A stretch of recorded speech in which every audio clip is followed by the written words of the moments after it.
Welcome, you're watching Vox News, your daily evening news with Rita Kamkumo. Our headlines today: Sudan appoints a new cabinet, bringing in former rebel chiefs as ministers. The Arab League reaffirms its commitment to a two-state solution to the Israeli-Palestinian conflict. Violence erupted in Senegal on Monday after a beauty therapist accused opposition figure Ousmane Sonko of rape. Our top story today: Sudan's Prime Minister Abdallah Hamdok announced a new cabinet on Monday, including 7 former rebel chiefs as ministers, following a historic agreement in October last year with the country's main rebel alliance to end decades of war. We have reached consensus on over 25 ministries, and the return of the Ministry of Education was postponed for further consultations. This formation was based on a political consensus that came through long discussions that lasted for months. This lineup aims to preserve this country from collapse. The appointment of a new cabinet comes after Prime Minister Hamdok dissolved the previous cabinet on Sunday to give way to a more inclusive government. Meanwhile, in Sudan, hundreds of refugees have returned to their remote Hamada village, located in South Darfur, almost 10 years after fleeing war. However, they think they may have rushed their decision due to recent deadly attacks perpetrated by local nomads.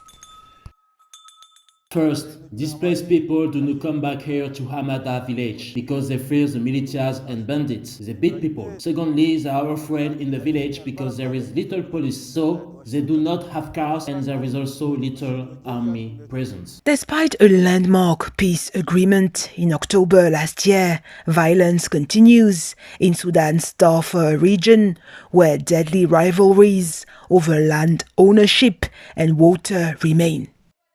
These people raided the village in the fall. Armed men rode camels onto the agricultural land until it was destroyed, and there was no one to stop them. If the owner of the farm objected, they assaulted them by beating or flogging with a whip or with a weapon. Only the Arabs have cows, and they sometimes come to this area. They take the men and beat them and leave them. After they are beaten, they take women with them. The tribal conflicts in Darfur date back to many years, but we noticed that it began to increase much more. It's due to many intervened reasons, among which it's not possible to determine a specific one. Deadly attacks have intensified in the area since a long-running peacekeeping mission ended its operations in the country in December last year. Arab foreign ministers held an emergency meeting on Monday in Cairo to discuss the Palestinian cause. They reaffirmed their commitment to a two-state solution to the Israeli-Palestinian conflict and issued a strong warning against any unilateral moves by Israel at the meeting called by Jordan and hosts Egypt. Egypt continues its full efforts to end the Palestinian division and did not hesitate to offer all kinds of support to Palestine to restore unity. Egypt believes that achieving reconciliation in Palestine will have a positive effect on the ability of the Palestinian people to move on in the negotiations process and achieve its goals. Arab League head Ahmed Abul-Gheit warned that Israeli settlement activity in the West Bank and East Jerusalem is a dangerous obstacle to the two-state solution. Settlement activity in East Jerusalem and the West Bank is a serious obstacle to the two-state solution, and it is an illegal activity against the international legitimacy resolution and the Security Council resolution 2234. In addition, the recognition of Jerusalem as the capital of Israel and the transfer of embassies is an illegal work and in defiance of the UN resolutions. The decision of the International Criminal Court is evidence of this speech, Israeli violations. And we hope that an official international investigation will be opened through the General Prosecutor as soon as possible to be sure that no doubt towards defining this criminal that are still being committed against the defenseless Palestinian people through the occupation authority. The emergency meeting came 6 months after several Arab states began normalizing or restoring ties with Israel.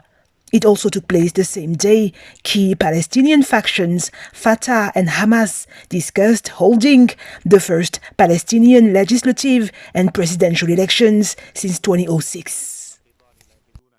A political scandal is making headlines in Senegal. Controversy emerged after a beauty therapist accused influential opposition figure Ousmane Sonko of rape, which triggered violent clashes between dozens of his supporters and the police on Monday. We are here today to send a strong message to President Macky Sall, to tell him that we will not accept that Sonko be sacrificed today as we did with the other opponents. Sonko is a national heritage that carries a social project to bring Senegal out of its rut. We will not accept today that he should be gagged, intimidated, persecuted or taken away as we have done with the others.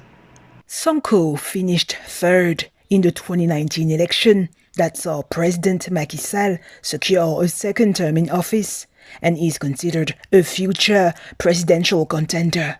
They want to silence Ousmane Sonko, but it won't work. Sonko is the only opponent we have left in Senegal. All the Senegalese youth believe in him. I left everything to take part in this protest because Sonko is worth the cost. I am accompanied by my sister and my aunt too. Sooner or later, Sonko will end up in the presidential chair. This is shameful for a country like Senegal. Really, democracy is receding. It's not possible. It's unacceptable and it won't pass. What they want is to tailor it and they want to make it wear something. And really it's not possible. Everybody has to get up because this will never happen. If it passes, Senegal is finished on its knees. The employee of the beauty salon has filed rape charges against Sonko. The 46-year-old has, however, denied those charges on Twitter on Sunday evening, saying he had only visited the salon for massages to relieve back pain. He dismissed the rape accusation as an attempt at political liquidation and accused President Macky Sall of fomenting a political plot against him. The Senegalese government is yet to comment on these allegations. On the international scene in the United Kingdom, British Health Minister Matt Hancock said on Monday that the uptake of the COVID-19 vaccine has been much higher than anticipated, with 91% of over 80s having received their first dose. Looking at the surveys, we knew that the UK had one of the most positive attitudes to vaccine uptake. But even so, we thought we'd get take-up of around 75%. I'm really pleased to be able to tell you that as of midnight last night, among the over 80s, we've now given a first dose to 91%. Among those aged between 75 and 79, it's 95%. And almost 3/4 of those aged between 70 and 74 who were the most recent group to be invited. Our testing programme has also grown at a blistering rate. We're now carrying out, on average, 4.5 million tests every single week. NHS Test and Trace is returning 97% of in-person tests by the next day.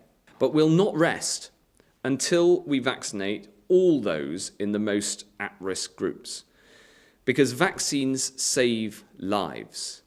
They protect you, and there's increasing evidence that they protect all those around you as well. The fewer people who are left unvaccinated, the safer we'll all be. And the more securely we'll be able to release restrictions when the time is right. According to British health authorities, there is no reason to think that the COVID-19 variant that has emerged in South Africa will overtake the current virus strain in the United Kingdom.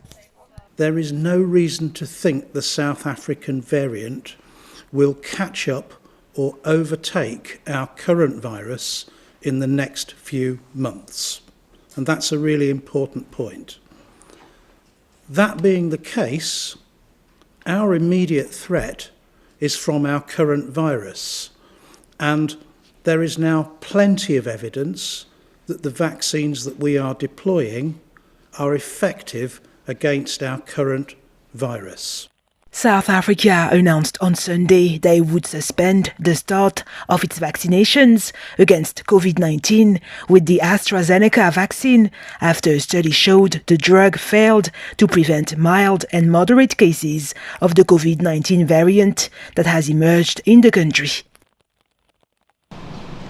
Sorry, I don't know how to answer that. Last but not least, in South Africa, a hotel in Johannesburg called Hotel Sky embraces COVID-19-free robots to answer guests' queries and deliver room service orders during the coronavirus pandemic. A lot of the guests think it's like pretty cool. I mean, the novelty of the whole system is big in South Africa. So the chatbot is pretty interesting because these robots have quite a catchy personality, so the replies are quite interesting that you get out of the robot when you ask questions. They sort of help out with the smaller things, where people need smaller things, and where staff would usually be running up to 4 floors to deliver a meal or delivering 2 meals. Now we've got the facility where they can control the robots themselves and send it off, and they can also have the chatbot answering questions that would have usually taken up time for them. So because that database of questions and answers is forever growing, it would seem like the robot's not as smart right now. But with time, as more unanswered questions come in, more staff put in more, hotel-specific questions, it will seem smarter as time goes on. So that's the feedback loop for the learning of the robots for the chat-based systems. Again, it just creates such a nice vibe and excitement for the staff. And then the staff have that in South Africa, for all especially where they have the opportunity to be part of this journey and being the innovators in South Africa hospitality trend. Hotel Sky's objective is to help reduce the risk of coronavirus infections in the continent's hardest hit country. That's it for today. Thank you for watching Vox News.